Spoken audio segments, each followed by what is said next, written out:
예, 빌립보는 그리스의 알렉산더 대왕의 아버지 필립에 의해서 건설된 도시였습니다. 주전 360년경에 빌립보라는 지역이 이제 세워졌죠.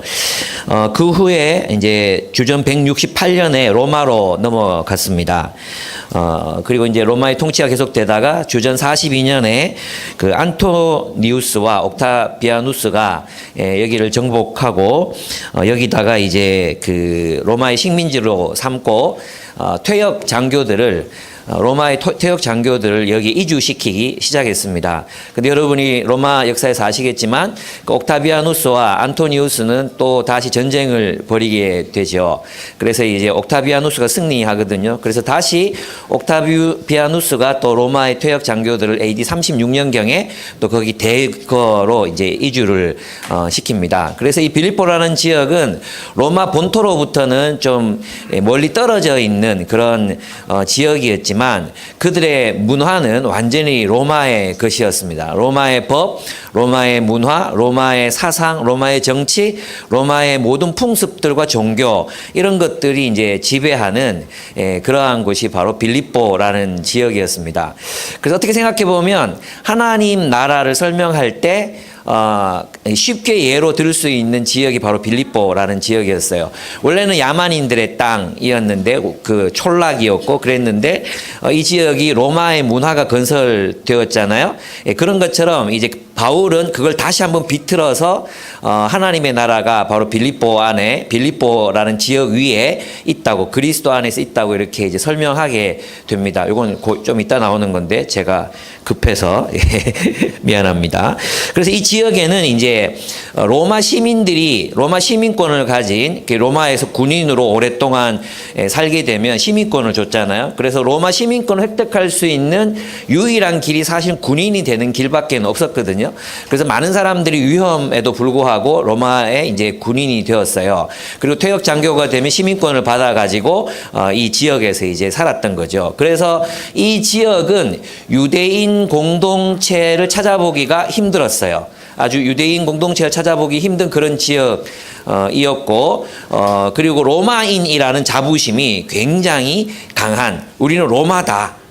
우리는 지금 본토로부터 떨어져 있지만 실제로 우리는 로마다 이런 어떤 자부심이 굉장히 강한 그런 지역이었습니다. 이런 지역에 이제 사도 바울이 복음을 전하게 되는데 그가 이 지역을 가게 된 것은 하나님의 인도하심이었습니다. 원래는 아시아로 가려고 했어요. 그리고 아시아에 복음의 문이 많이 열리고 있었고 선교도 이제 잘 되고 있었고 교회도 아주 이제 건강하게 잘 자라나고 있었는데 성령께서 막으시는 거예요. 계속해서 못 가게 하셨어요. 이 상황이 열리지 않았겠죠. 근데 하루는 꿈을 꾸는데 마게도니아 사람 하나가 손을 흔들면서 오라고 우리를 도우라고 이렇게 손짓하는 그런 꿈을 꾸게 됩니다. 환상을 보게 되죠. 그래 그 환상을 보고 나서 그는 마게도니아로 갑니다. 그 마게도니아에 여러 지방들이 있거든요. 그 여러 지방들 가운데 첫 성이 빌립보인데 관문 도시라는 의미가 아니에요. 그 도시는 마게도니아에서 가장 중요한 도시다.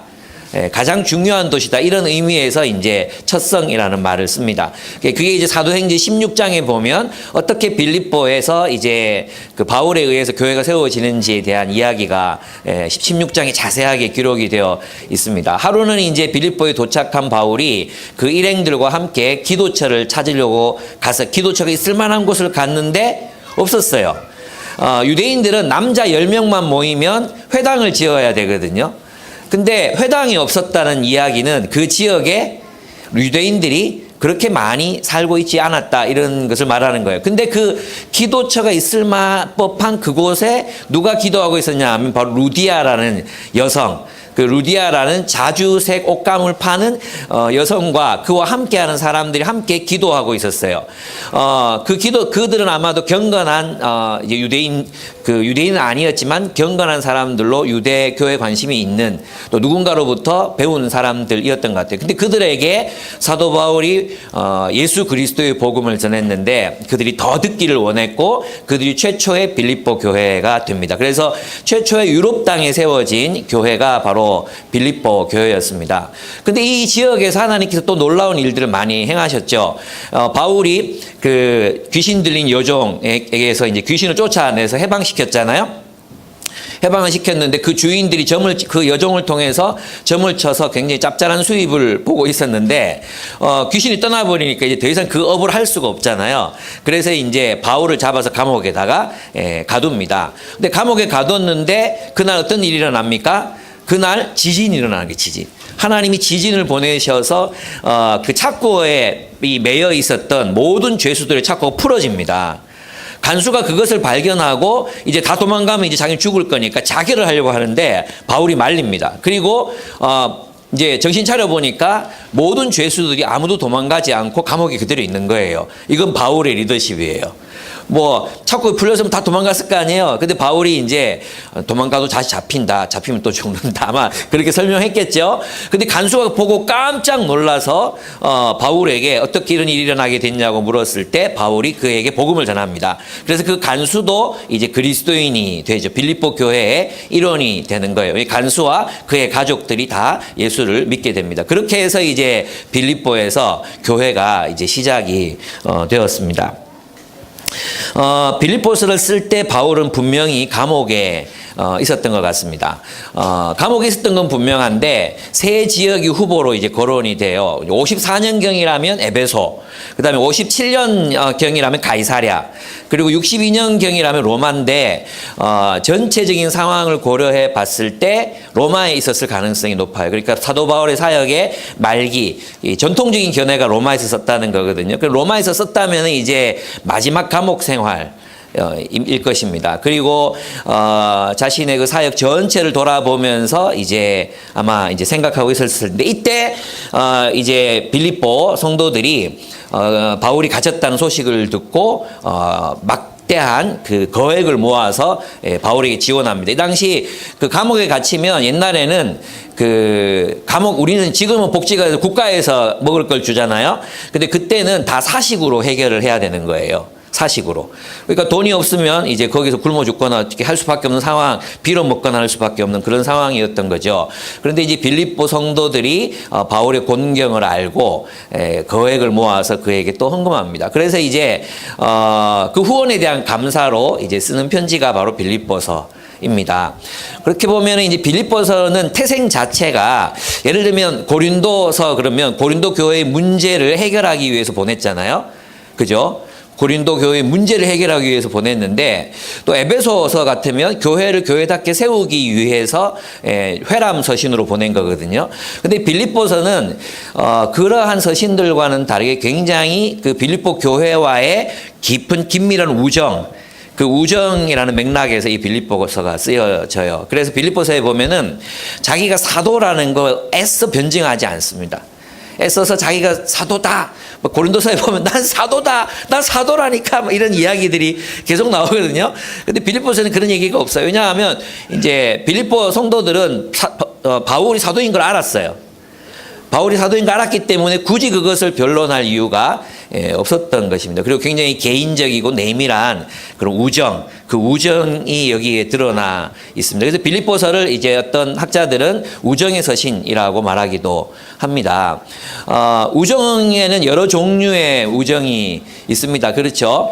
요즘 우리가 이제 법원에서 보는 패거리식의 우정, 뭐 우리가 남이가식의 그런 패거리 우정 있잖아요. 패거리 우정. 우리 편. 이게 이제 한국 기독교도 자신을 우리 편이라고 이렇게 생각해가지고 적들 뭐 이렇게 나누는 그런 이상한 우정 의식이 있거든요. 이거 아니에요, 그죠? 성경 분명히 그런 식의 우정이 아니라고 얘기해요. 또 그래서 그리스도인들의 우정은 패거리식 우정이 되면 안 돼요. 패거리식 우정. 니 우리 편이야. 뭐 우리랑 같은 생각이야. 뭐. 나는 자주 너를 만났어. 너가 나는 통하는 게 많아. 이런 걸로 우정을 이루는 관계가 아니에요.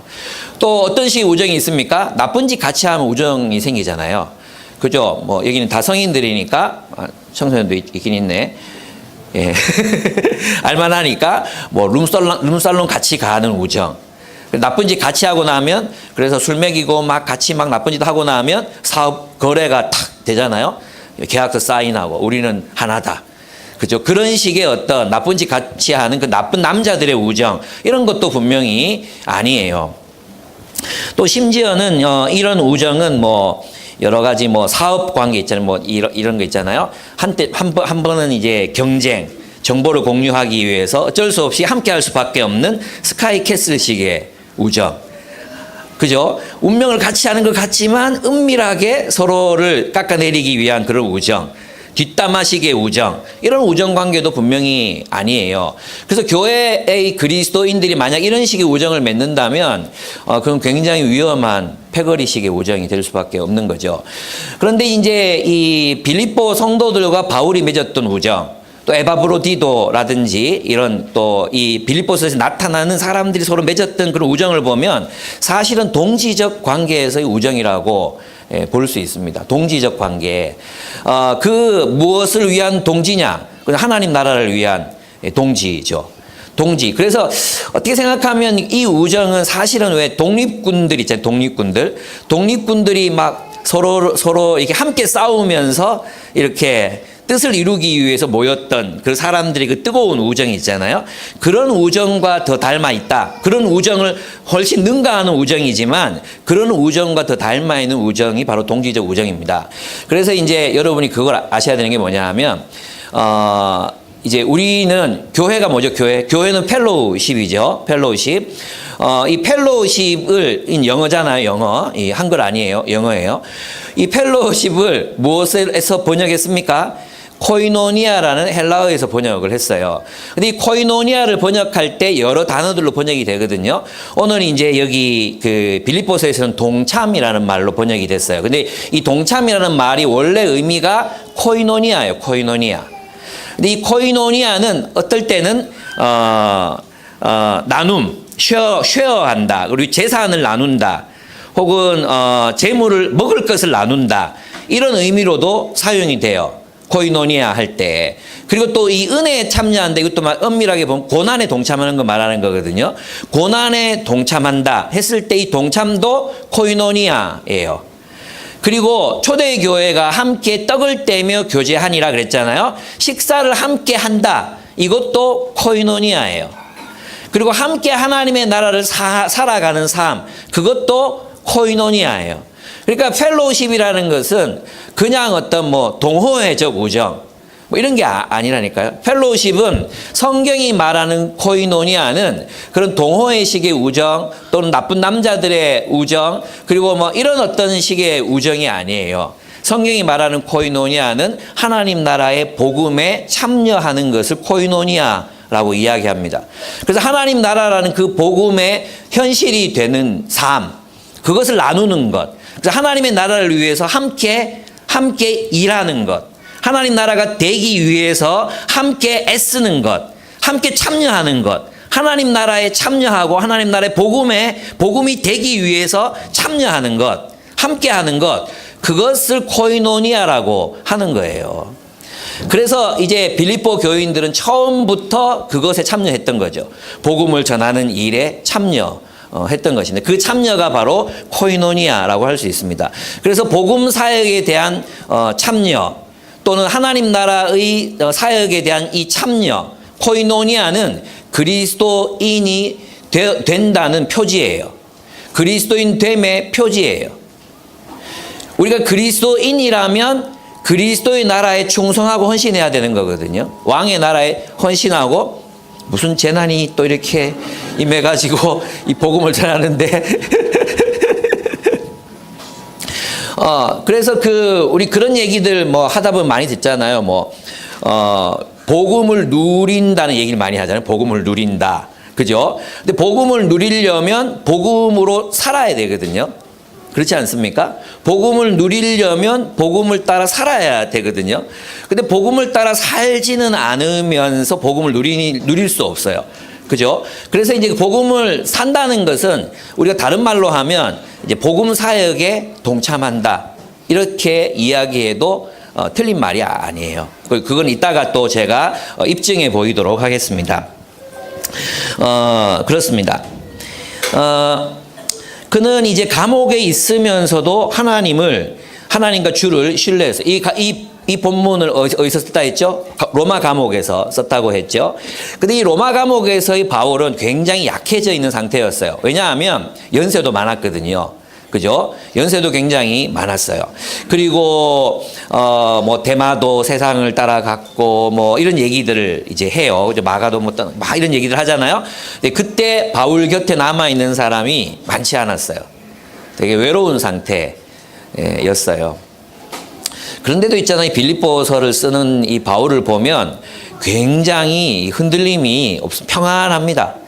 평안하게 이 바깥에 있는 빌립보 교인들 오히려 걱정하면서 염려하면서 그렇게 글을 쓰고 있습니다. 이 빌립보서에서 바울의 어떤 근심이나 흔들림이 감지되지 않습니다. 박영돈 목사님이 이제 이 빌립보서를 자주 설교하셨어요. 근데 이제 제가 들춰보면서 다시 보니까 꼭 기억이 나는 거예요. 박영덕 내 스승님의 목소리가 막 들리는 것 같아요. 그분이 이 비유를 들면서 어떻게 얘기했냐 하면, 우리는 그 종이배나 작은 배들처럼 이 작은 파도에 자주 흔들리는 신앙을 가져서는 안 된다 얘기했어요. 항공모함이 돼야 된다. 항공모함. 작은 배들은 작은 파도가 와도 엎어지잖아요. 넘어지잖아요. 그죠? 작은 파도에 흔들려요. 그죠? 항공모함은 어떻습니까? 해군도 아닌 분이 어떻게 잘하시는지 모르겠지만, 그분 카츄샤였는데, 저는 해군이었잖아요. 해군. 예, 작은 배를 타면 롤링, 피칭, 이게 심합니다. 그래서 막 구부르고 맨날 배멀미하고 막 그렇습니다. 그런데, 큰 배를 타면 든든합니다. 흔들림이 없습니다. 큰 배를 타면 멀미 안 합니다. 그냥 쭉 갑니다. 파도가 와도 그냥 쭉 갑니다. 물론 큰 파도가 오면 흔들리죠. 그러나 작은 배에 비하면 흔들림이 적습니다. 그러면서 이제 우리 박영돈 목사님께서 우리 그리스도인의 신앙이 항공모함 같았으면 좋겠다. 왜 그렇게 자주 흔들리느냐? 무슨 감옥에 갇힌 것도 아니고 재산을 다 빼앗긴 것도 아니고 중국 그리스도인들처럼 감옥에 간 것도 아니고 재산을 빼앗긴 것도 아닌데도 우리는 작은 일 하나에 그렇게 흔들리고 하나님 어디 계십니까? 하나님 어디 계십니까? 흔들리고 작은 상처에도 흔들리고 그래서 막 몸둘 바는 왜 내게 이런 일이 일어나야 됩니까? 막 이런 식으로 우리는 자주 흔들린다는 거예요. 근데 정말 이 바울 같은 사람이 되었으면 좋겠다. 그런 생각이 들었어요. 그럼 바울은 어떻게 이 항공모함 같은 믿음을 가지게 됐을까요? 흔들림 없는 평안한. 누가 그래 잘못했으면 깨닫고 바뀌면 되는데 우리는 너무 흔들리잖아요. 제 모습이 생각이 나더라고요. 저는 너무 많이 흔들리거든요. 설교 좀 망쳤다 싶으면 그날 밤 저는 매우 많이 흔들립니다. 매우 흔들려서 불안하고 성도들이 나를 사랑하지 않으면 어떡할까? 또 이 설교 듣고 몇 명 교회 떠난다 하면 어떡할까? 또 표적 설교라는 비판을 들으면 어떡할까? 사람들의 인정에 목말라서 막 흔들리고 있는 나 자신을 막 발견합니다. 지난주도 그래가지고 숲지기들한테 카톡 보냈습니다. 오늘 힘들다. 위로해줘. 그러니까 숲지기들이 이제 막 카톡 올렸습니다. 목사님 많이 위로받았어요. 걱정하지 마세요. 이러면서 막 위로해 주죠. 나는 왜 이렇게 흔들릴까? 바울 같았으면 이제 참 담대하게 복음을 전하고 그랬을 것 같은데 생각해 봤어요. 결국은 이제 하나님의 말씀과 기도 가운데 내 마음에 주님을 신뢰하는 마음이 없구나. 하나님을 신뢰하고 있지 않구나. 이런 생각이 들었어요. 바울이 감옥에서도 지금 사실이 바울이 지금 편안하게 그냥 이제 죽음을 생각할 그런 때가 아니거든요. 지금 빌립보 교인은 서로 싸우고 있어요. 겨우겨우 이제 개척해서 이제 막 성장하고 있는데 막 지도자들이 서로 싸우고 있어요. 그리고 거짓 교사들의 위협이 있어요. 십자가의 원수로 행한다. 그런 말들이 나오잖아요. 얼마나 위험했겠습니까? 그리고 자기 주변에 아무도 없어요. 물론 헌금을 보내오긴 했어요. 그죠? 근데 이게 관점이거든요. 사실은. 관점에 따라서 이거밖에 안 돼? 이럴 수 있잖아요. 이것들이 나의 평생을 바쳤는데 우리 관점에 따라서 굉장히 충분히 불안해하고 충분히 불만을 가질 수 있는 상황이었단 말이에요. 바울이니까 그게 아니에요. 패러다임, 프레임, 그 프레임을 어떻게 보느냐에 따라서 그는 굉장히 불안할 수도 있는 상황이었어요. 근데 사도 바울은 불안해하지 않습니다. 왜 그런지 아십니까? 하나님을 신뢰했기 때문입니다. 하나님을 믿었어요. 하나님이 시작했고 하나님이 이루시겠지. 내가 걱정할 게 뭐 있냐. 하나님이 시작했고 하나님이 끝을 맺으시겠지. 그러니까 하나님을 신뢰하는 마음이 그에게 있었던 거죠. 그러니까 하나님을 신뢰하는 사람에게 무엇이 있는 거예요? 항공모함 같은 안전함, 평안함이 있는 것입니다. 예, 항공모함 전쟁을 위해 쓰는 배라 좀 그렇잖아요. 뭐가 좋을까요? 예, 크루즈. 크루즈선 같은, 그냥 크루즈선 같은 그런 안전함이 있는 것입니다. 하나님을 신뢰하는 자에게. 그럼 하나님을 신뢰하는 마음이 그냥 막 생기나요? 그냥 막 하나님 신뢰한다고 막 그 신뢰가 생깁니까? 신뢰해! 안 생기는데 어떡해요? 신뢰는 잘하는 거거든요. 신뢰는 성장하는 거거든요. 그렇지 않습니까? 그러니까 우리는 하나님의 말씀, 그 말씀으로 하나님과 교제해야 돼. 하나님 자주 만나야 돼. 하나님 자주 만나면 하나님이 듬직해. 약속을 이루시는 그 하나님. 우리 이사야를 통해서 쫙 봤잖아요. 이사야서는 약속에 불과했지만 우리에게는 성취된 약속이잖아요. 성취된 약속. 얼마나 든든합니까? 와, 하나님 이거 다 이루시는구나. 하나님이 메시아 보내시겠다 약속에 메시아 보내셨구나. 하나님은 온 세상에 하나님 나라의 법이 이루어진다 그랬는데 온 세상에 하나님 나라의 법이 선포되고 있구나. 그죠? 그러니까 하나님 말씀을 통해 하나님 만나야 돼. 기도를 통해 하나님을 직접 만나는 경험이 있어야 돼. 말씀과 기도를 통해 하나님 만나야 돼요. 그래야지 여러분 신뢰할 수 있어요. 여러분 하나님 자녀잖아요. 하나님 자녀잖아요. 하나님 여러분 구원했잖아요. 하나님께서 여러분을 향하신 목적을 이루실 거 믿으십니까? 그럼 여러분에게 그 일을 이루시기 위해서 적절한 직장을 허락하실 거 믿으십니까? 결혼을 하든 못하든 우리는 하나님의 나라를 위해서 살 수 있게 하신다는 거 믿으십니까? 여기서 아멘이 작아지는 느낌이 살짝 들었어요. 예. 여러분 하나님을 알면 우리 하나님 신뢰할 수 있습니다. 그럼 흔들림 없이 주님을 따라갈 수 있습니다. 하나님을 알아야 합니다. 말씀, 기도. 또 하나 뭐 있겠어요? 하나님 아는 방법이 그는 복음 사역을 통해서 하나님을 경험했어요. 그죠? 고난받았어요. 근데 그 경험들, 실제로 그가 말씀을 듣고, 말씀에 순종하고, 하나님의 선교에 동참, 감옥도 갇히고, 뭐 난파선도 타보고, 그죠? 뗏목에 실려 구조도 되고, 다른 사람도 구원도 해보고, 교회가 세워지는 모습들을 보고, 그렇게 경험했던 하나님, 삶 속에서 체험했던 하나님, 그 하나님 때문에 그의 신뢰, 하나님에 대한 신뢰는 계속해서 커질 수밖에 없었던 것입니다. 우리에게 이러한 하나님에 대한 확신과 신뢰가 있었으면 좋겠어요. 그래서 감옥 같은 상황일지라도 우리 아무도 예수 믿는다고 감옥 안 갔어. 예수 믿는다고 직장도 잃어버린 적 없어. 예수 믿는다고 이혼당해 본 적도 없어. 예수 믿는다고 우리 집이 불탄 적도 없어.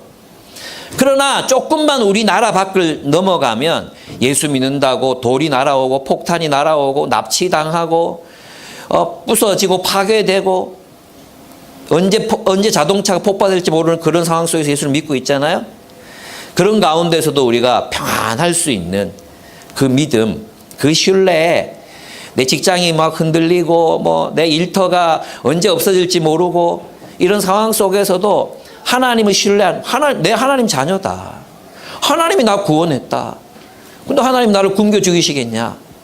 하나님이 사랑하는 이 하나님의 자녀들을 늘 고통 가운데 살다 죽게 하시겠냐? 하나님에 대한 신뢰, 그것이 여러분 안에서 자라고 또 성장했으면 좋겠습니다. 그래서 내 믿음과 내 신앙이 참 갈대처럼 흔들리고 개울가에 띄워놓은 종이배처럼 위태위태해 보인다면 내가 하나님을 신뢰해 가는 법을 배워야겠다. 이 신뢰는 의탁해봐야 생기는 거. 의탁해봐야 생기는 거예요. 안전하구나. 그죠? 예, 의탁해봐야 되는 거예요. 맡기지 않고 어떻게 신뢰를 배웁니까? 무엇에 맡깁니까? 하나님 뜻에 맡기는 하나님 뜻에. 하나님 뜻이면 질러보는 거예요. 하나님 뜻이라면 질러보는 거예요. 그러면 하나님께서 우리 하나님 믿을만 하신 분이구나. 그 신뢰가 자라게 되는 것입니다. 어쨌든 이제 그렇습니다. 이 감옥에서도 그는 빌립보 교회를 사랑해서 편지를 보냅니다. 빌립보 교회를 향해 보내는 바울의 편지는 사랑과 우정의 언어들로 가득 차 있습니다. 이 편지 수신자들은 누구입니까? 이제 1절과 2절을, 사실 1절과 2절을 따로 떼서 1시간 정도 설교하고 싶었어요. 근데 이제 또 그럴 수만 없어서 1절, 2절 PBS 하라고 하면 여러분 굉장히 신났겠지만 그 꼴을 못 봐서 했는데요. 1절과 2절이 굉장히 중요하다고 생각합니다. 한번 보겠습니다. 그리스도 예수의 종인 바울과 디모데. 이 부분도 사실 할 게 되게 많아요. 예, 그런데 이제 종 그러면 여러분 뭘 떠올려야 되냐 하면 이사야서에 나오는 여호와의 종 떠올리시면 됩니다. 그래서 많은 분들이 이제 구약을 배경으로 이제 빌립보서를 잘 이해를 안 하기 때문에 이 종 그러면 그냥 둘로스로만 이해하지만 예수 그리스도의 종이라는 말에는 이사야서가 이제 계속 보여주었던 메시아의 종, 여호와의 종이라는 개념이 포함되어 있습니다. 그래서 예수 그리스도의 사역이 바로 하나님 나라 공동체를 세우고 일으키고 또 하나님 나라로 이 백성들이 살게 하는 그 사역, 그게 바로 종의 사역이거든요. 그 일을 위해서 부름받았다 이런 의미예요. 그래서 뭐 종 그러면 그냥 이런 맥락, 이제 이 단어가 위치하고 있는 맥락이 중요하잖아요. 해석을 할 때는 어떤 맥락 속에 이 단어가 있느냐가 중요해요. 그죠? 그래서 이걸 단순히 주인, 종, 이런 맥락, 노예, 종, 노예, 주인, 이런 맥락, 로마적이거나 혹은 또 세상적인 맥락에서 이걸 이해하면 안 되고 예수 그리스도의 종을 했을 때는 이스라엘 전통 속에서 종이라는 말이 어떤 의미를 지녔는지를 이해하는 게 더 중요하다. 예수 그리스도의 종은 그리스도, 왕 예수, 왕이신 예수 그리스도의 뜻을 실현하는 또 그것을 위해 심부름하는 그것을 위해서 일하는 사람들이라는 의미가 있죠. 그러면 예수 그리스도의 사역은 어떤 것입니까? 하나님의 새로운 백성을 일으키고 그들을 하나님의 백성다운 삶을 살게 하는 사역. 그게 바로 이제 그리스도의 종인 바울과 디모데의 사역이었어요. 그리고 보통은 이 동역자의 이름을 쓰지 않아요. 바울이라는 이름만 쓰지 디모데를 쓰지 않거든요. 근데 디모데를 이렇게 쓴 것은 그를 의도적으로 높이려는 의도가 있어요. 그를 이제 권위 있게 보여서 이제 나중에 디모데를 보내고 또 그의 리더십을 확보하기 위한 어떤 그런 배려라고 그렇게 할 수 있습니다. 근데 이제 저는 무엇에 집중하고 싶냐 하면 예수 그리스도 안에서 빌립보에 살고 있는 모든 성도들과 감독들과 집사들에게 이 편지를 씁니다. 이 부분을 여러분에게 좀 보여주고 싶습니다. 여러분 그 당시 빌립보의 시민들은 로마로부터 멀리 떨어진 곳에서 살고 있었다고 했죠. 그런데 그들은 그 빌립보를 그들 스스로를 그들은 로마 시민이다. 이 말은 무슨 말이냐 하면 우리는 누구의 통치를 받고 있는 시민이다? 로마 황제의 통치를 받고 있는 시민이라는 의식이 강했어요. 그래서 그들은 빌립보를 로마 제국화시켰어요. 로마 제국화시켰어요. 그래서 이 본문을 그대로 대입해 보면 이렇게 얘기할 수 있어요. 로마 황제 가이사 안에서 이렇게 표현할 수 있어요.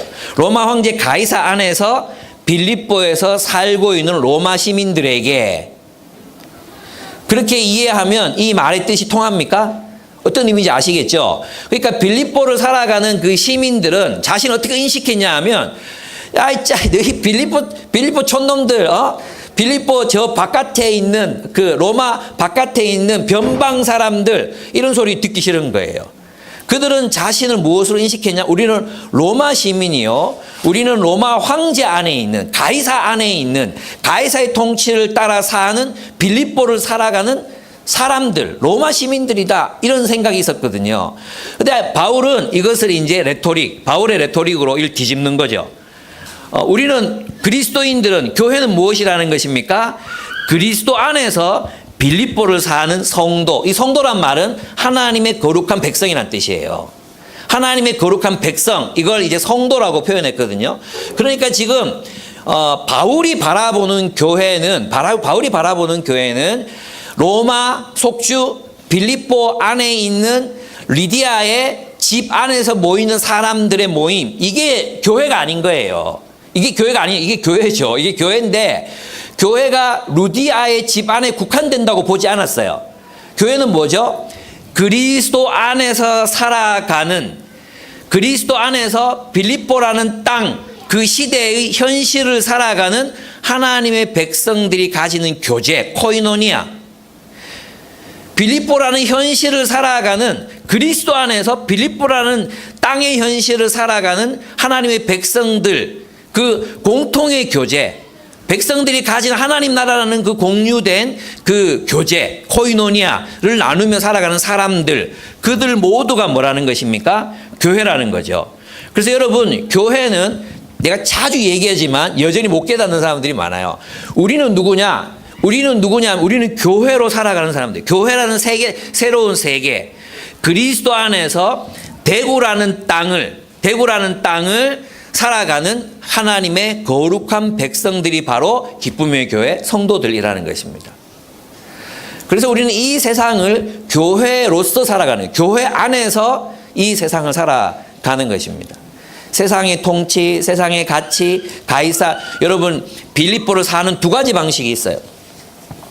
빌립보에서 살아가는 두 가지 삶의 방식이 있어요. 하나는 뭐예요? 로마 시민으로 사는 거예요. 로마 시민. 그럼 이 빌립보라는 도시에 로마 시민만 있는 게 아니잖아요. 노예도 있고 종도 있고 뭐 많잖아요. 외국인도 있고, 그죠? 그런 사람들. 근데 그들은 로마의 법을 따라 로마 황제 안에서 로마의 시민으로 살아가는 삶이 하나가 있어요. 근데 빌립보라는 땅을 하나님의 거룩한 백성으로 사는 방식이 있어요. 그리스도 안에서.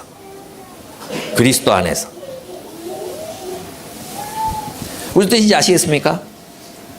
그래서 교회는 그리스도 안에서, 기쁨의 교회는 그리스도 안에서 대구라는 땅의 현실을 살아가는 하나님의 거룩한 백성들입니다. 그 빌립보에 정착한 로마 군인들이 그 빌립보를 로마화 시켰듯이 우리 그리스도인들은 이 대구라는 땅을 살아가면서 어떻게 살아가야 돼요? 하나님의 나라를 살아가야 된다는 거예요. 하나님 나라라는 질서를 살아간다는 것입니다. 그럼 뭐가 일어나겠어요? 빌립보 땅에 로마로 인한 변화가 일어났듯이 이 빌립보 땅에 하나님 나라로 인한 변화가 일어나고, 이 대구라는 땅에 하나님의 통치로 말미암는 변화들이 우리의 순종을 통해 일어나야 한다는 거죠. 그러니까 새로운 질서가 창조되는 거죠. 그죠? 그래서 이 빌립보, 그리스도 안에서 빌립보에 있는 성도들에게 편지한다. 이 말은요, 굉장히 중요한 말인 것입니다. 우리는 그리스도 안에서 이 대구라는 고담 시티를 하나님의 백성으로서 살아가는 것입니다. 하나님의 백성으로서 살아가는 것. 그래서 하나님 나라의 새로운 질서들이 우리를 통해 창조되어야 하는 것이죠. 먼저는 우리 공동체를 통해, 또 두 번째는 우리의 삶의 현장에서.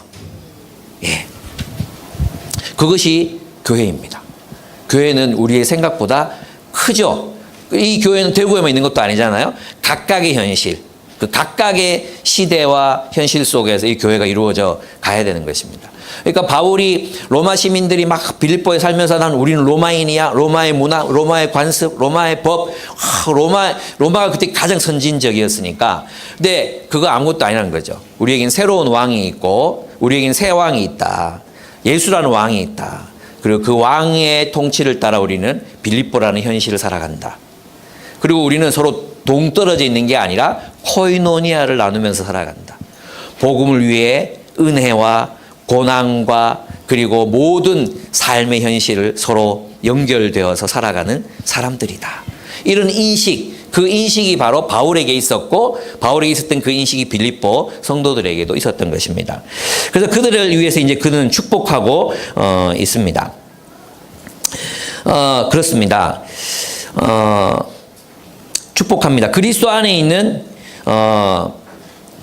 그들에게 하나님의 은혜와 평화가 있기를 이렇게 말합니다. 여러분, 이 하나님의 은혜라는 말이 뭐겠습니까? 우리는 은혜 이러면 이제 딱 외우듯이 나오는 말이 있거든요. 그게 뭐예요? 받을 자격이 없는 자에게 거저 주시는 하나님의 자비. 이게 이제 은혜다. 우리 이렇게 외우듯이 했잖아요. 근데 여러분, 이 본문을 이제 앞에 있는 구절과 연결시켜서 보면 이 하나님의 은혜는 뭐냐 하면 하나님의 통치로 말미암아 주어지는 모든 혜택을 말하는 것입니다. 그러니까 지금 빌립보는 로마 황제의 통치로 말미암아 로마 황제의 은혜를 입고 있었거든요. 제 말 이해됩니까? 왜 북한에 가면 친애하는 수령 김정은 얘기하면서 이제 수령의 은혜로 우리가 이만큼 먹고 살게 되었습니다. 이렇게 얘기하잖아요. 여기서 이 하나님의 은혜라는 이 표현은 하나님의 통치로 말미암아 하나님이 통치하시기 때문에 주어지는 모든 것들, 모든 축복들, 그 축복들을 은혜라고 표현하는 거예요.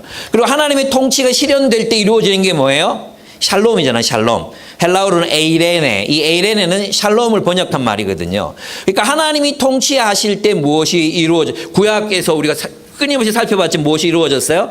그 에이레네는 하나님의 통치로 말미암는 샬롬. 이 샬롬은 그냥 어떤 주석은 내적 평강이라고 말하는데 내적 평강을 넘어서는 것입니다. 그것은 내적 평강만이 아닙니다. 그 샬롬이라는 말은 절대 개인의 영혼의 평안만을 얘기한 적이 없는 단어이거든요. 바울은 구약을 정통했던 사람이에요. 그리고 그가 쓰는 많은 용어들이 구약에서 빌려온 것들이 많습니다. 그래서 하나님의 은혜와 그리스도 안에서 주어지는 그리스도의 통치로 말미암아 주어지는 그리스도 안에 있는 사람들에게, 이 말은 그리스도의 통치를 따라 사는 사람들에게 주어지는 샬롬. 그죠? 하나님의 통치 그 자체가 뭐예요? 은혜라는 것입니다. 은혜. 하나님이 통치하신다. 그것이 은혜라는 거예요. 은혜. 정말 하나님, 이게 은혜입니다. 그 은혜 안에서 사는 사람들에게 주어지는 것이 샬롬이라는 축복입니다. 예. 이것은 이제 많이 말씀드렸기 때문에 넘어갑니다. 그래서 예수 안에서 살고 있는 여러분에게 하나님의 은혜와 평강이 있기를 그랬어요. 그러니까 여러분, 은혜와 평강은 오직 무엇으로부터 온다는 것입니까? 하나님으로부터 오는 것입니다. 하나님으로부터 오는 거예요. 하나님의 통치를 따라 살 때 은혜와 평강이 우리에게 오는 것입니다. 그 은혜와 평강은 돈이나 로마 황제의 통치나 자본이나 또는 내가 원하는 사람과 결혼을 하거나 이런다고 은혜와 평강이 우리에게 주어지는 것이 아닙니다. 은혜와 평강은 오직 그리스도 안에서 주어지는 것입니다. 여러분이 그리스도와 교제하고 그리스도를 닮아가고 그리스도의 말씀에 순종하고 또 그리스도가 원하는 삶을 살고, 그게 뭐예요? 사랑이거든요. 그 사랑의 삶을 살아갈 때 우리에게 주어지는 것이 샬롬입니다. 여러분에게 그리스도의 은혜, 그리스도 안에서 하나님의 은혜와 평강이 충만하기를 축복합니다. 진짜 우리에게 필요한 것이 바로 이 하나님으로부터 주어지는 은혜와 평강입니다. 이 은혜와 평강 없이 우리는 인생을 행복하게 살아갈 수가 없습니다. 오직 하나님만이 우리에게 주실 수 있는 것입니다. 이제 동지들을 위해서 이제 사도 바울이 기도해요. 그 세 가지를 이제 간략하게 살펴볼 것입니다. 첫째로 바울은 무엇을 위해 기도합니까? 3절, 4절을 보면 나는 여러분을 생각할 때마다 나의 하나님께 감사를 드립니다. 내가 기도할 때마다 여러분 모두를 위하여 늘 기쁜 마음으로 간구합니다. 이렇게 되어 있습니다. 첫째로 바울은 그들을 위해 감사와 기쁨으로 간구했습니다. 이것이 코이노니아의 첫 단계입니다. 기도하는 것입니다. 서로를 위해 기도하는 것. 이것이 코이노니아라는 거죠. 우리의 코이노니아는 기도로 시작됩니다. 서로를 위한 기도. 어떤 기도예요? 감사와 기쁨으로 넘치는 기도예요. 염려와 근심이 아니라 감사와 기쁨에 넘치는 기도. 이것이 우리가 드려야 될 첫 번째 기도입니다. 그가 감사하고 또 기쁨으로 그들을 위해 간구할 수 있었던 이유는 그들이 복음을 들었을 그 처음부터 복음 전하는 일에 그들이 동참하고 있었기 때문입니다. 5절에 보십시오. 그들이 기쁜 마음으로 간구하는 이유, 또 그들을 생각할 때마다 감사한 이유가 뭐냐 하면 5절, 여러분이 첫날부터 지금까지 복음을 전하는 일에 동참하고 있기 때문입니다. 이렇게 얘기했어요. 그래서 바울이 그들을 바라보면서 감사할 수 있었던 이유가 뭐죠? 감사로 그들을 생각하고 기쁨으로 그들을 기억할 수 있었던 이유가 뭐죠? 그들이 복음에 동참했기 때문이에요. 처음부터 그들이 믿는 그 처음 순간부터 바울의 사역, 바울의 복음 전도를 위해서 헌금했고, 또 지금은 감옥에 갇혀 있는 바울을 위해서 또 헌금했고, 또 빌립보 교회 자체가 이미 바울과 함께 복음을 전해본 그런 교회였거든요. 복음을 전했고, 그래서 그들은 처음부터 복음에 동참하고 있었기 때문에 내가 너희를 기억하며 감사하고 기뻐한다라고 바울은 고백할 수 있었습니다. 여기서 이제 그 복음을 전하는 일에 동참하고 있었기 때문이다. 이 동참이라는 단어가 바로 코이노니아라고 이야기했습니다. 그래서 그리스도인의 교제는 함께 동력하면서 받는, 고난도 받고 또 시간도 나누고 함께 하고 또 도움이 필요하면 도움이 필요한 사람에게 재물도 나누고, 이게 코이노니아예요. 동참, 복음에 동참한다. 그랬을 때 동참하는 것입니다.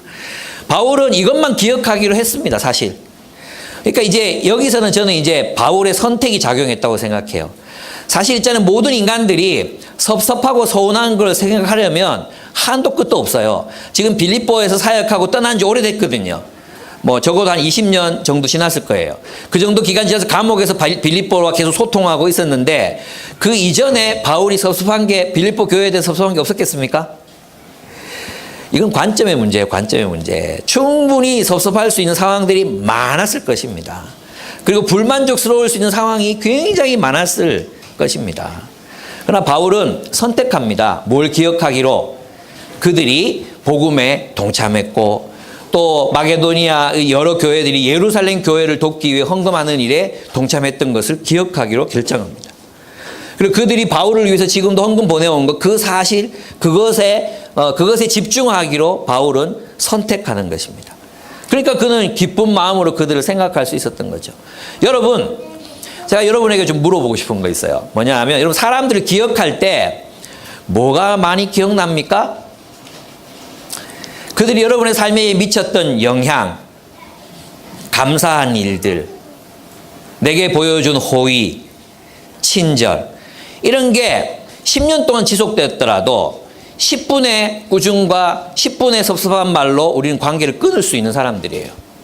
잔인하죠? 어떻게 그럴 수 있어요? 그래요. 저와 여러분이 그런 사람들이에요. 안 그렇습니까?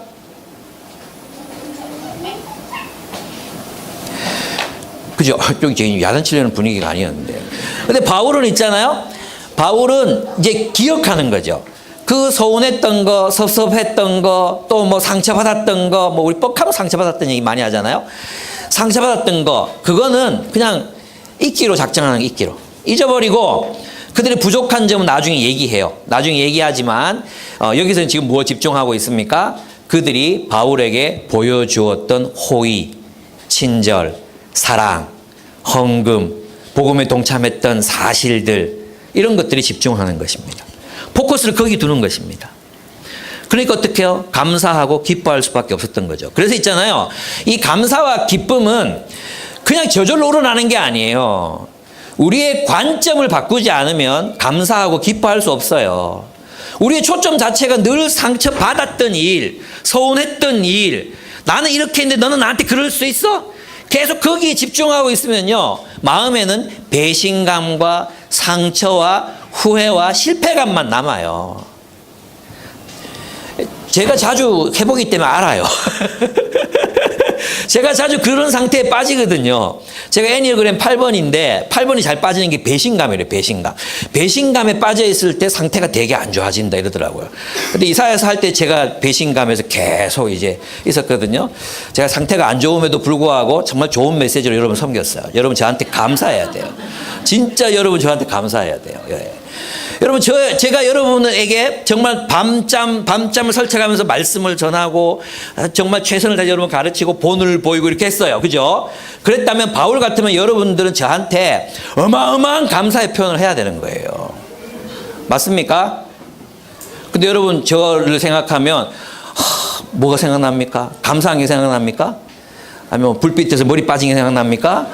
아니면 뭐 헛소리 한 것만 생각납니까? 어떤 게 생각납니까? 서운했던 거 생각납니까? 목사님 나한테 어떻게 그런 말씀 하실 수 이런 거 생각납니까? 우리 오늘부터 서로가 서로에게 미쳤던 좋은 것들만 기억하기로 합시다. 설날도 지났으니까. 아멘? 예. 설교 들을 때 왜 쟤는 맨날 졸까? 있잖아요. 한 200명이 설교를 듣는데 199명이 잘 듣고 있어요. 근데 한 명 졸잖아요.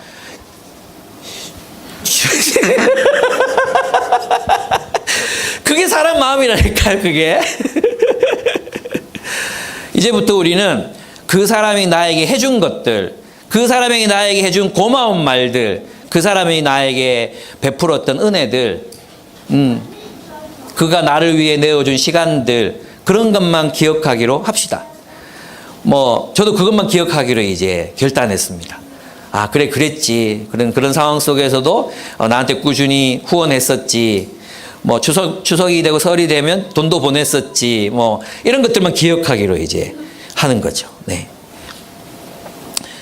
여러분도 저와 함께 여러분이 서로에게 혹시라도 서운한 마음이나 섭섭한 마음이 생기셨다면 이제부터 그가 나에게 어떤 존재였나, 예, 그가 나에게 해준 게 뭐였나, 예, 그런 것들만 기억하기로 합시다. 아멘.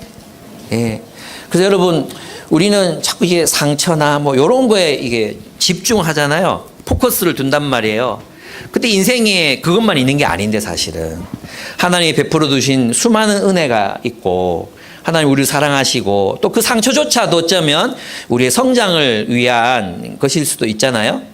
그렇지 않습니까? 그렇다면 모든 것을 범사에 감사하라 하셨던 주님 말씀 기억하고 감사했으면 좋겠다. 그래서 우리가 서로를 기억할 때 감사와 기쁨으로 간구하자. 감사와 기쁨으로 간구하는 우리가 됐으면 좋겠어요. 단 한 가지 이유, 그들이 복음에 동참하고 있다. 그들이 함께 복음을 위하여 살아가고 있다. 그 사실 한 가지만으로도 서로를 기뻐할 수 있었으면 좋겠습니다. 저는 여러분을 생각할 때 제가 때로는 세게 말하고 때로는 좀 강하게 말하고 하잖아요. 그렇지만 저 여러분 사랑합니다.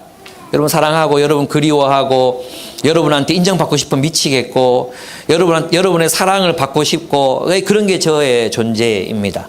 저는 강철이 아닙니다. 예, 여러분 사랑합니다. 뭐 다른 데 수련회를 가거나 또 외국에 여행을 가거나 하면 뭐 그 힘든 일 떠나서 도망가는 것 같잖아요. 그렇지 않습니다. 거기 가서 여러분 그거 힘듭니다. 사실 가보면 힘들어요. 수련회 가서 뭐 하면 뭐 맛있는 거 먹고 안 그래요. 또 힘들거든요. 그 외로움 속에서 여러분을 기억합니다. 우리 주일날 가면 여러분들 볼 수 있다. 우리 형제자매들 볼 수 있다. 이것이 저에게 얼마나 큰 힘이 되고 위안이 되는지 모릅니다. 제가 여러분에게 그러하다면 우리가 서로에게 그러했으면 좋겠습니다. 네, 두 번째 바울은 그들에 대한 확신을 가집니다. 6절에 보시면 이게 이제 되게 또 어려워요. 이 빌립보서 대충 읽으면 쉬운 데 있잖아요. 하나하나 이제 분석해서 읽으면 이게 진짜 중의적인 의미가 너무 많고 좀 애매한 부분이 너무 많아요. 6절이 이제 대표적인데요. 사실 위에 보면은 이제 내가 여러분을 기억함으로 감사와의 간구를 드린다 했잖아요. 근데 헬라어는 너희가 나를 기억했기 때문에 내가 감사하다 이렇게 번역할 수도 있어요. 그 헬라어 어법상 그래요. 그 두 가지 번역이 다 가능하거든요. 근데 이제 개역개정이나 새 번역은 내가 너희를 기억할 때마다 감사한다 이렇게 번역을 한 거예요. 그 번역이 대부분 학자들이 지지하는 번역이기는 해요. 근데 이 6절이 이제 되게 어려워요. 이제 한번 보겠습니다. 선한 일을 여러분 가운데서 시작하신 분께서 그리스도 예수의 날까지 그 일을 완성하시리라고 나는 확신합니다. 이렇게 돼 있어요.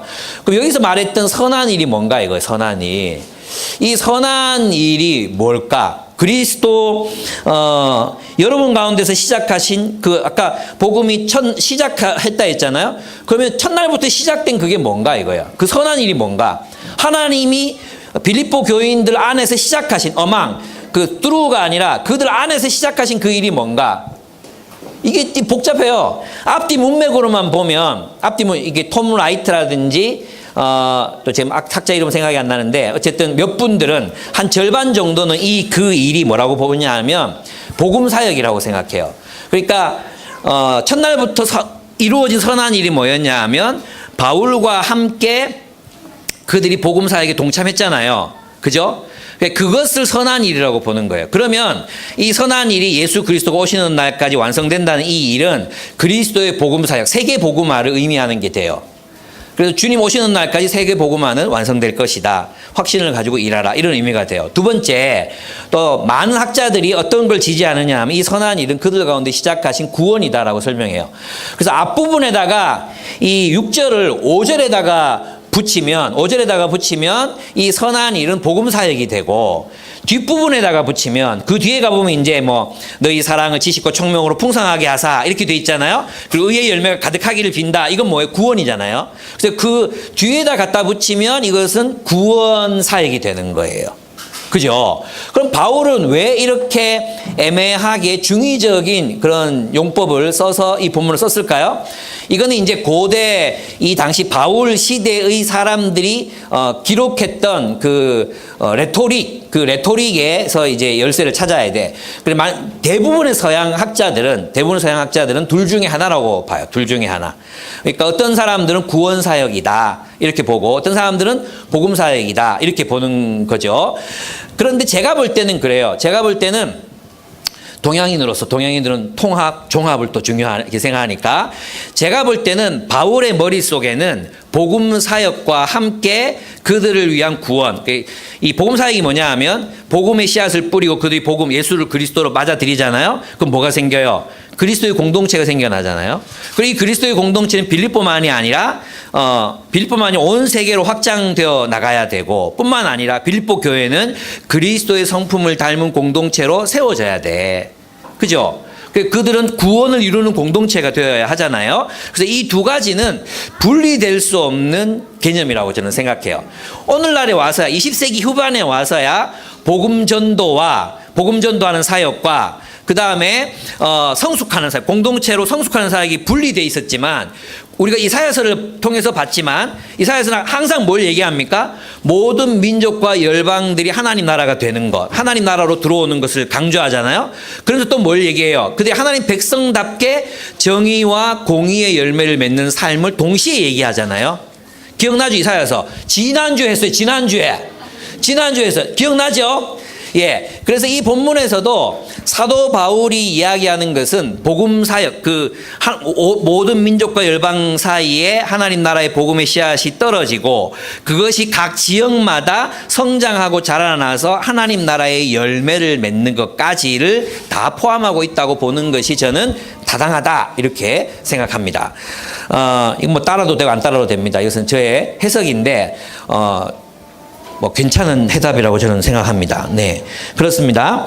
그래서 뭘 확신하느냐 하면 두 가지인 거죠. 하나는 뭐냐 하면 세계 복음화, 하나님이 나와 너희를 통해서 이루신 이 복음이 온 세계에 전파될 거 나는 확신한다. 뿐만 아니라 너희 안에서 이 복음이 자라나서 너희 안에서 이 복음이 성장하고 자라나서 너희의 구원이 완성될 것을. 그래서 여러분 우리 그리스도인이 구원을 생각할 때는 반드시 두 가지 개념을 같이 가지고 있어야 돼. 하나는 뭐냐 하면 예수 믿으면 뭐예요? 반드시 구원받아요. 그죠? 예수를 그리스도로 믿으면 구원받습니다.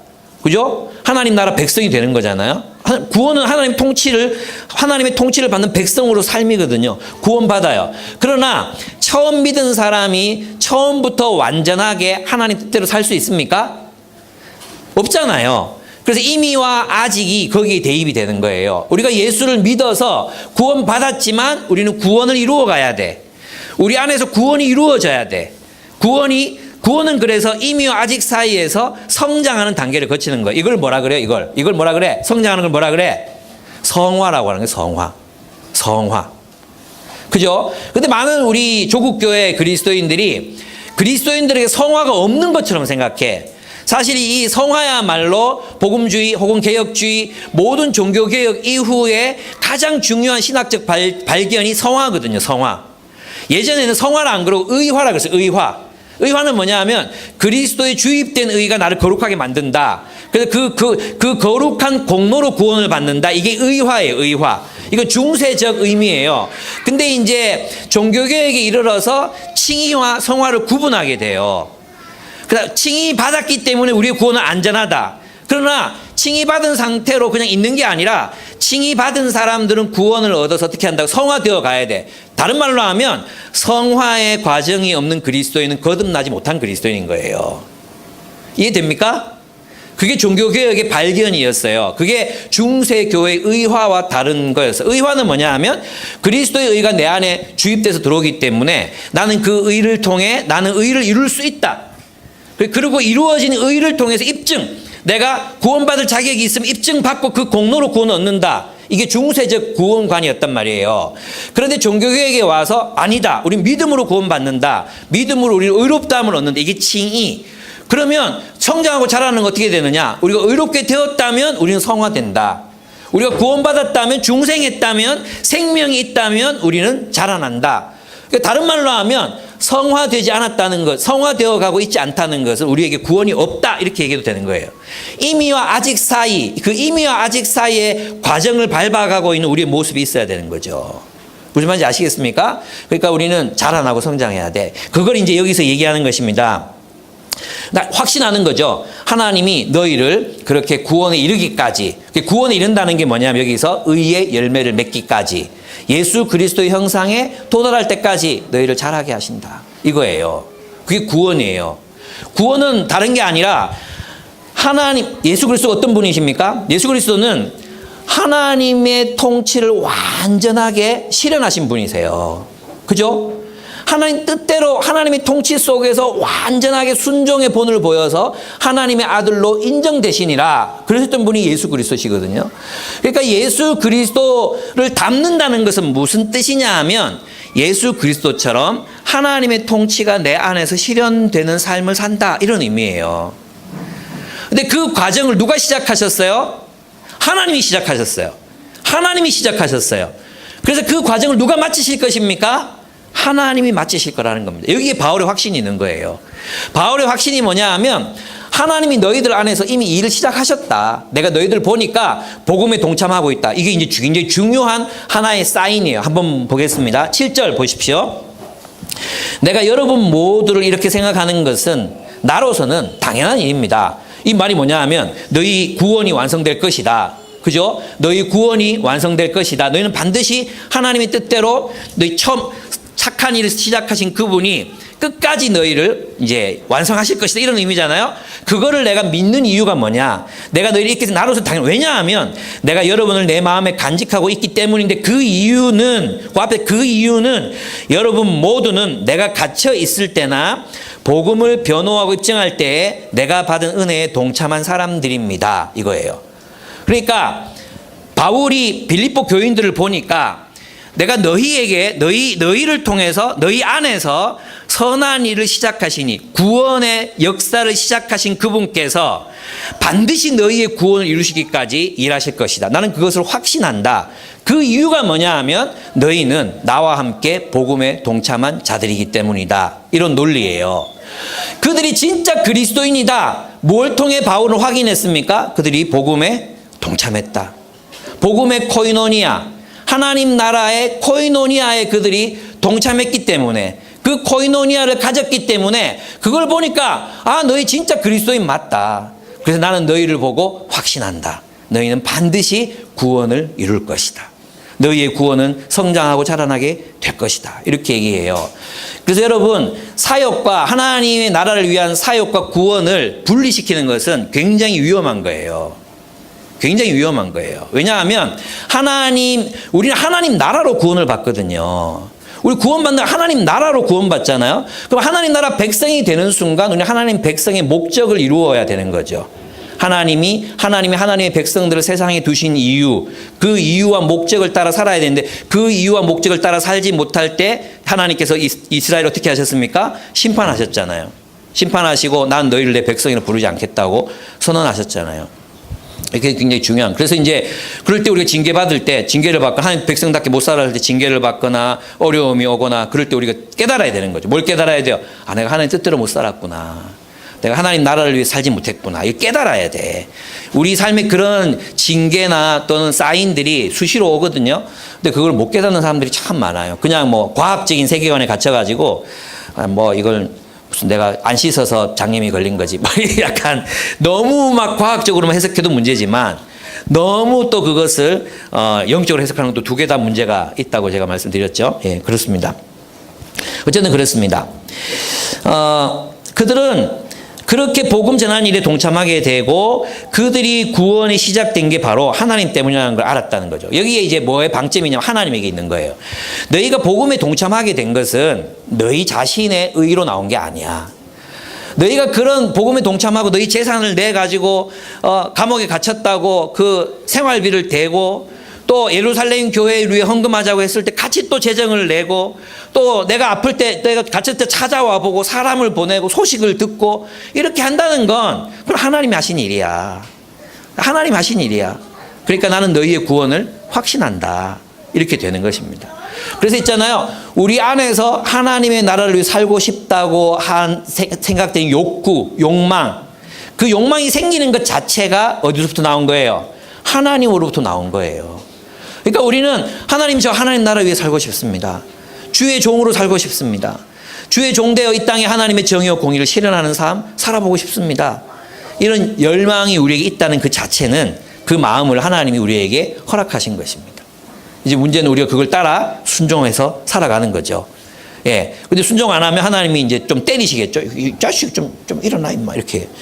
이럴 때도 있고 또 어떨 때는 하나님이 우리를 위로하시고 하여튼 뭐 이사야서에서 하나님이 이스라엘 백성들이 하셨던 모든 일을 다 하신다고 생각하시면 됩니다. 바울은 쓸쓸한 로마 감옥에 있습니다. 제자들도 많이 그의 곁을 떠났습니다. 빌립보 교회도 고린도 교회도 그렇게 건강하지 않습니다. 걱정거리가 태산입니다. 그러나 그는 주님을 신뢰하기로 작정합니다.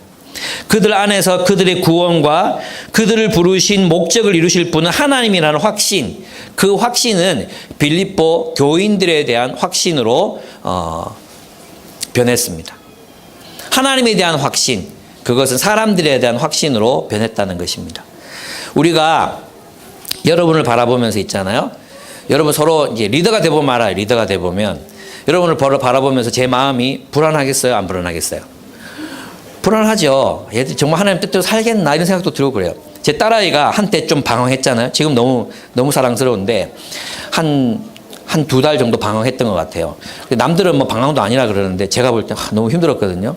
근데 제 제일 깊은 고민이 뭐였는지 아십니까? 하나님 떠나면 어떡하나.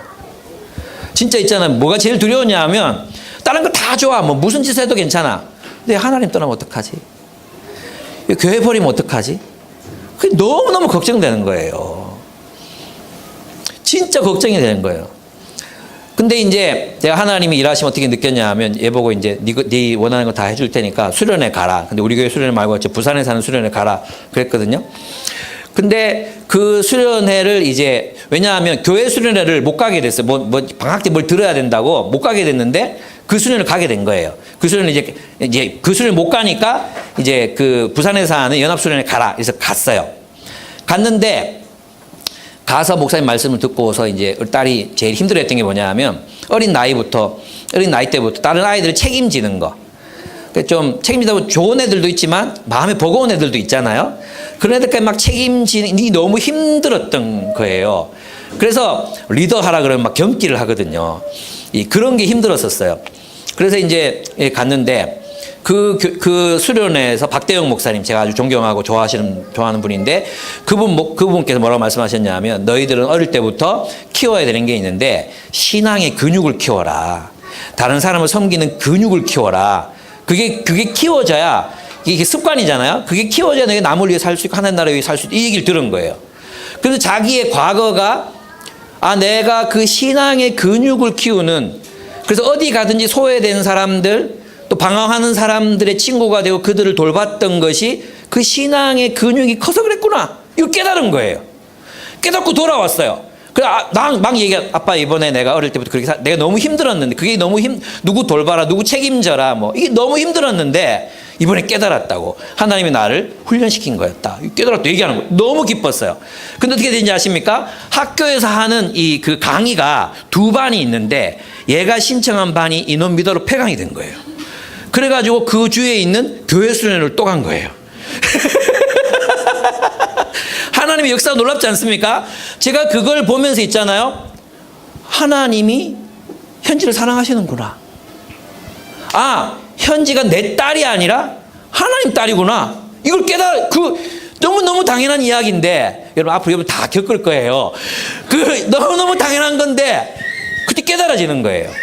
하나님이 얘를 사랑하시는구나. 그러고 나서 저의 근심이 사라졌어요. 얘가 무슨 짓을 해도 그냥 지금은 정말 사랑스럽고 좋거든요. 예. 정말 하나님이 얘를 사랑하시는구나. 깨달았어요. 이게 확신인 거죠. 하나님이 얘 안에서 일하고 있구나. 그걸 본 거죠. 그죠? 우리가 서로에서 그것을 본다면 아무리 절망적이라도 있잖아요. 여러분 서로 바라보면서 우리 절망할 때 있잖아요. 왜 이렇게 안 바뀔까? 나도 고민이 뭐냐 하면 내가 은퇴하고 나면 이 기쁨의 교회 대구에 남아있겠나? 이런 생각도 들 때도 있고요. 그죠? 또 하다가 뭐 한두 명 이렇게 나가고 뭐 우리 알잖아요. 한두 명 나가고 그러다 보면 누가 내 곁에 남지? 그래서 예수님 마음이 이해가 되는 거예요. 너희도 가려느냐? 나 예수님 마음 이해했어요. 예, 막 다 떠났죠. 다 떠났잖아요. 잔치 벌이고 나서 막 다 떠나니까 예수님이 제자들 딱 돌아보시면서 뭐라 그랬어요? 너희도 가려느냐? 이때 베드로가 또 헛소리 하거든요. 뭐 우리 죽기까지 뭐 따르겠나이다 그러고 나중에 배신도 하기도 하잖아요. 그렇지만 하나님의 뜻은 그들을 통해 이루어져 가는 것입니다. 이걸 믿어야 돼. 우리 서로 바라봐야 돼. 그래서 저도 있잖아. 솔직히 말씀드리면 뭐 저 싫어서 떠는 사람들이 있어요. 저가 싫어서. 나는 이유를 잘 모르. 나는 굉장히 좋은 사람이라고 생각하는데 왜 그런지 모르겠지만 어쨌든 떠났어요. 뭐 그럴 수 뭐 있을 수 있죠. 근데 처음에는 너무 막 가슴이 아픈 거예요. 미치겠는 거예요. 여기 정말 과장하지 않아요. 그 과장하지 않아요. 여기에 나비 박힌 건 나비. 납 하나가 꽝 박힌 것 같아. 안 빠져. 아무리 빼려고 해도 안 빠져. 왜 그 공포 영화나 SF 영화 보면 뭐 지식 하면서 들어왔는데 아무리 빼려도 죽어가는 게 그런 느낌이에요. 누가 옆에서 뭐 아무리 웃기는 얘기라도 웃기지도 않고 막 전부 같지 않아 보이고 인생 자체가 막 허무해 보이고 막 그런 거예요. 그리고 모든 사람이 의심스러워. 니도 갈 거지? 니도 갈 거지? 니도 갈 거지? 아무래도 사랑하기 싫어. 막 그런 마음들이 막 올라오는 거예요. 진짜 솔직히 말해서. 근데 내가 어떻게 해결됐냐 하면 네가 걔들 주인이 아니잖아. 내가 걔들 주인이야. 네 밑에서는 걔들이 잘 못 커. 인정합니다. 그래서 내가 딴 사람한테 보낼 거야. 예, 보내십시오. 뭐 당신이 주인인데 내가 어떻게 하겠습니까? 근데 여러분 여기 하나님이 나 좋다고 남아있는 이 사람들은 그래도 끝까지 가게 해주십시오. 그러고 나서 해결됐어요. 이제 필리핀 갔다 오고 나서 내 마음이 어느 정도 이제 안정이 됐어요. 너무 힘들었거든요. 그래요. 하나님 신뢰합시다. 예. 하나님 안에서 확신을 가지고 서로를 바라봅시다. 그리고 이제 마지막 기도입니다. 바울은 그들을 위해 기도합니다. 첫째, 뭘 기도하죠? 그들의 사랑이 더 풍성해지기를 기도합니다. 그러니까 앞에서 기도했던 너희 속에 선한 일을 시작하신 이가 그 일을 완성하실 것이다. 그게 뭘 완성하느냐? 결국 그 목표가 뭐예요? 그들 안에 사랑이 구현되는 것을 말하는 것이죠. 그죠? 그러면 그 사랑이 구현된 삶을 바울은 뭐라고 부르는 거예요? 구원이라고 부르는 거예요. 그 사랑이 구현된 삶, 그게 구원이에요. 그게 하나님 안에서 하나님의 사랑으로 구현된 공동체, 그게 바로 구원이거든요. 근데 그 사랑이 무엇으로 풍성해져? 우리 사랑은 감정이 아니잖아요.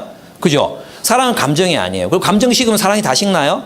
내가 여러 번 얘기했지만 사랑은 동사라 그랬어요. 사랑은 동사.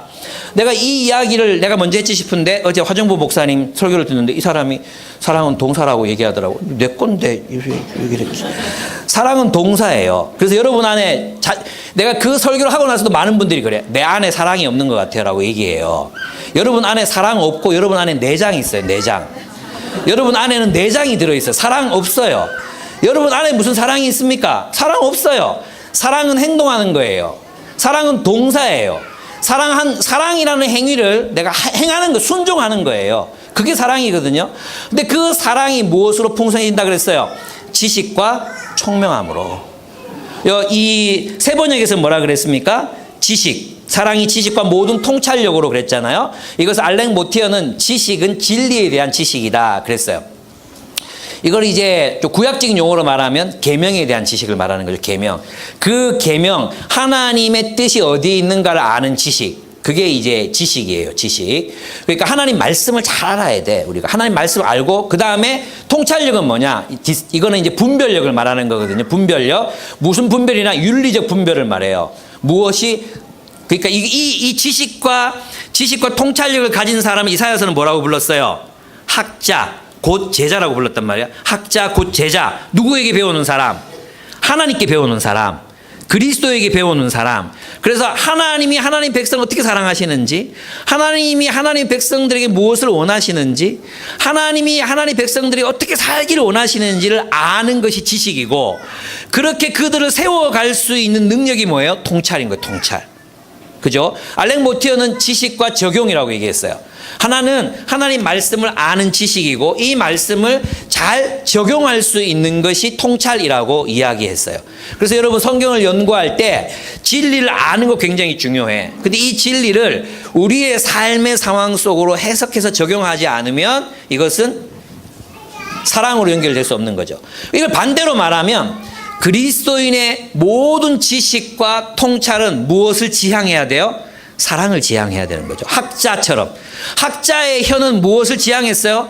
위로하는 거죠. 상심에 빠진 사람, 낙심한 사람, 상한 갈대, 그죠? 꺼져가는 심지, 위로해서 등불을 밝히게 하고, 꼿꼿이 서게 하고, 건축하게 하고, 그게 바로 뭐였습니까? 학자가 하는 일이잖아요. 그게 바로 이 지식과 지혜를 또 이 지식과 통찰을 통해서 우리의 지식이 무엇을 향해야 되느냐? 그것은 세움. 사람을 세우고 일으키고 서로 사랑하는 삶을 살게 하는 것. 그것이 바로 사랑을 풍성하게 하는 거다. 이게 리더의 역할인 거예요. 리더의 역할. 리더는 뭘 하는 사람이에요? 이제 식사할 때 돈 걷고 뭐 빠짐없이 이제 뭐 이거 체크하고 그것만이 아니 그것도 사랑의 한 부분이죠. 그것만이 아니에요. 뭐 하는 거예요? 우리의 멤버들이 서로를 사랑하게 하는 것. 그것을 위해서 하나님만이 하실 수 있는 일이잖아요. 나는 있잖아요. 요즘 그런 생각해요. 하나님의 진리를 누가 깨닫느냐? 성령이 깨닫게 하신다. 이건 있잖아요. 아무리 말해도 못 깨달아요. 아무리 말해도 맥락이 달라. 성령의 흐름 속에 없으면 성령이 만들어 가시는 그 흐름 속에 없으면 아무리 말해도 못 깨달아요. 그 스스로 그의 몸과 자아가 세상 속에 위치하고 있잖아요. 그럼 세상의 프레임으로 예수님 본다니까요. 세상의 프레임으로 바울의 말을 읽어낸다니까요. 이게 불가능해. 그 어떻게 살아야 되냐? 그 성령이 하셔야 돼. 아 그렇구나. 기도해야 되는구나. 아내가 오늘 새벽에 또 일어나더니 당신은 기도가 부족하다. 내가 안다고. 아는 자꾸 말하지 말라고. 맨날 기도가 부족하대.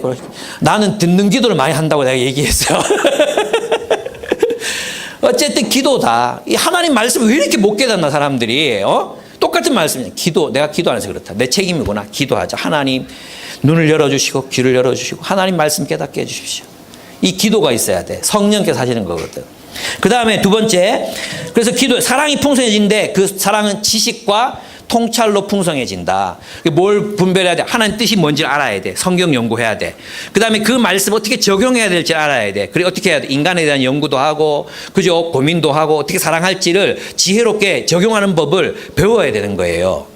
지식과 통찰이 없는 사랑은 맹목적 사랑이야. 성경은 맹목적 사랑을 얘기하지 않습니다. 모든 사람 다 받아줘야죠. 그렇게 말하지 않습니다. 모든 행동 다 받아줘야죠. 그렇게 말하지 않습니다. 진짜 사랑은요, 분별함. 우리 자식들 키울 때 그렇게 하지 않습니까? 다 받아줍니까? 다 받아주면 애 망나니로 키우게 됩니다. 애 망칩니다. 절대 그렇게 할 수 없어요. 지식과 통찰이 있어야 되는 거죠. 이때는 좀 야단을 쳐야 되겠구나. 이걸 가르쳐야 되겠구나. 이런 게 있잖아요. 그게 지식과 분별이에요. 그 다음에 두 번째는 뭐냐 하면, 이게 또 중요한 건데, 사랑을 하면, 그 사랑이 풍성한 공동체를 사는 거야. 그죠? 우리가 서로를 사랑해. 그 사랑을 하면 뭐가 생겨? 분별력이 생겨. 무엇에 대한 분별력? 최선의 삶. excellent life. 최선의 삶에 대한 분별력이 생겨. 그러니까 사랑은 뭘로 배우는 게 아니야? 사랑은 글로 배우는 게 아니야. 사랑은 감정으로 배우는 게 아니야. 사랑은 뭘로 배워야 돼요? 사랑은 실천함으로, 순종함으로 배우는 거예요. 사랑을 순종함으로 배우면 뭐가 보여? 이제 더 높은 차원의 분별력이 생기는 거죠. 이걸 도키마조라고 그래요. 도키마조. 여러분, 디서먼트는 도키마조가 아니거든요. 이거는 이제 그냥 분별하는 거예요. 그 총명함, 언더스탠딩 뭐 이런 거예요. 그런데 있잖아요. 여기서 말하는 뒤에 나오는 이 분별함 있죠. 10절. 여러분이 가장 좋은 것이 무엇인가를 분별할 줄 알게 됩니다. 이 분별은 도키마조예요. 도키마조는 뭐냐 하면 살아보고 깨닫는 거예요. 시험해보고 아는 거예요. 야고보서에도 말하는 시험해보고 아는, 그게 도키마조예요. 무슨 말인지 아시겠습니까? 그러니까 우리가 사랑을 하면 뭘 알게 돼? 진짜 최고의 인생이 무엇인지를 알게 되는 거죠. 최고의 선택이 무엇인지, 이때는 이렇게 선택해야 되는 거구나. 이런 상황 속에서는 이 삶을 선택해야 되는 거구나. 최고의 삶이 무엇인지, 최고의 윤리적 선택이 무엇인지, 내 인생을 가장 풍요롭게 할 수 있는 선택이 무엇인지가 보이기 시작하는 거예요. 그게 분별력이에요. 그 분별력을 가진 사람들은 어떻게 됩니까? 그 분별력을 가지고 최선의 삶을 선택하니까 주님 오실 때까지 흠없고 순결한 삶을 살게 되는 거죠. 무슨 뜻인지 아시겠죠? 그러니까 여러분, 사랑의 삶을 순종하지 않고는, 사랑으로 살지 않고는 무엇이 최고의 인생인지를 알 수 없어. 그러니까 우리는 자꾸 허접한 것들, 마치 C.S. 루이스가 하나님께서 우리 손을 붙잡고 저 파도가 넘실거리는 해변으로 가자고 하는데, 우리는 수채구덩이, 그 바세코에서 우리가 봤던 그런 필리핀 수채구덩이가 최고의 놀이터인 줄 알고 그곳을 떠나지 않으려고 하는 우리들의 모습과 같다는 거예요. 여러분, 우리가 주님이 말씀하시는 이 삶, 사랑의 삶을 선택하고 자신의 행복보다 타인의 행복을 우선하고 살아가는 삶을 살게 되면 무엇이 최고의 인생인지를 알게 돼. 가자, 내 손 붙잡고 저 해안으로 가서 파도를 타면 놀자. 누리게 돼. 누릴 수 있는 삶. 그래서 주님이 오시는 그날까지 최고의 인생을 살아갈 수 있는데, 우리는 자꾸만 허접한 선택들을 하는 것입니다. 그렇게 살면 죽을 것 같거든요. 내가 남을 위해 십자가를 지면 죽을 것 같거든요. 해보세요. 살아봅시다. 그래서 풍요로워져 봅시다. 그 다음 세 번째, 그렇게 되면 11절, 예수 그리스도께서 주시는 의의 열매로 가득 차서 하나님께 영광과 찬양을 드리게 되기를 하는 기도합니다. 여러분, 이건 우리가 이사야서에서 너무 많이 배웠잖아요. 의의 열매. 이게 뭐겠어요? 그리스도 안에서 맺히는 의의 열매. 이것도 두 가지로 해석될 수 있어요. 그리스도께서 주시는 의의 열매로 해석할 수 있고, 또 그리스도와 함께하기 때문에 생겨나는 의로운 행위들이라고도 번역할 수 있어요. 근데 이 본문을 보면 구약을 배경으로 해서 생각해 봤을 때 이것은 그리스도 안에서 이루어지는 의로운 행위들이라고 할 수 있습니다. 왜냐하면 의로운 자들, 그들이 하나님 의로운 공동체, 그리고 이것을 많은 학자들이 개인적으로만 적용하거든요. 근데 이 서신은 지금 누구에게 보내는 거예요? 빌립보 교회에 보내는 거잖아요. 그죠? 그리고 이사야서를 바라봤을 때 그들이 하나님께 영광과 찬송이 될 때가 언제였죠? 그들 공동체가 모두가 하나님의 정의와 공의를 살 때였잖아요. 그죠? 그러니까 이 말은 있잖아요. 우리 교회가 하나님의 사랑, 지식과 총명으로 하나님의 사랑을 배우고, 그리고 그 분별된 식견으로 최선의 삶을 선택하고, 그리고 마지막으로 그렇게 살면 우리 안에 하나님의 의의 열매, 하나님의 정의와 공의의 열매가 맺히는 거죠. 여러분, 이 정의와 공의의 열매가 맺히는 삶을 우리는 사랑이 넘치는 삶이라고 얘기하는 것입니다. 정의와 공의는 사랑으로 실현되거든요. 모든 율법의 마침은 사랑이라고 그랬잖아요. 그죠? 그래서 사랑으로 완성되는 것입니다. 그 열매가 가득 차면 우리는 하나님께 영광과 찬송을 돌리는 사람들이 된다고 이제 이야기합니다. 근데 이 일을 위해서 바울은 뭘 하고 있습니까? 기도하고 있습니다. 아멘. 이것은 우리가 서로를 바라보면서 가져야 하는 코이노니아의 첫 단계입니다. 우리는 서로를 위해 기도해야 돼. 첫째, 뭐 해야 돼요? 첫째, 내가 까먹었네. 첫째, 우리는 서로를 바라보며 감사와 기쁨으로 간구해야 돼. 섭섭했던 거 다 지우고, 상처받았던 거 다 지우고, 감사와 기쁨으로 서로를 바라보세요. 감사와 기쁨으로. 우리 서로의 존재를 감사와 기쁨으로 바라보는 거. 두 번째, 우린 서로에 대한 확신을 가져야 돼. 잘한다. 하나님이 하셨으니 하나님이 이루실 것이다. 하나님이 시작하셨으니 하나님이 완성하실 것이다. 그게 교회든 구원이든 하나님이 완성하실 것이다. 마지막으로 우리는 우리의 사랑이 더 풍성해지고 최선의 삶을 살게 되기를 서로를 위해서 중보해야 합니다. 이것은 소망이죠, 소망. 서로를 바라보면 소망을 가져야 돼. 소망을 가지고 뭘 소망해야 됩니까? 사랑이 넘치기를, 분별해서 최선의 삶을 살아가기를, 그리고 하나님께 영광과 찬송이 되기를, 의의 열매가 가득하기를 우리 서로를 위해서 기도해야 합니다. 그러니까 여러분, 바울의 기도는 우리의 기도와 참 많이 다르다는 생각이 들지 않습니까? 이 일은 정말 하나님이 도우셔야지 이루어질 수 있는 일들입니다. 그래서 우리의 코이노니아는 기도로 시작합니다. 우리 한 주간 동안 열심히 서로를 위해서 기도하고 중보했으면 좋겠습니다. 네, 시간이 많이 지났습니다. 그래서 오늘 함께 기도하지 않고 함께 기도합시다. 1분 동안만. 찬양을 하지 않고 1분 동안만 서로를 위해서 기도했으면 좋겠어요. 이 세 가지 내용을 가지고 함께 기도하고 마치도록 하겠습니다. 함께 기도하겠습니다.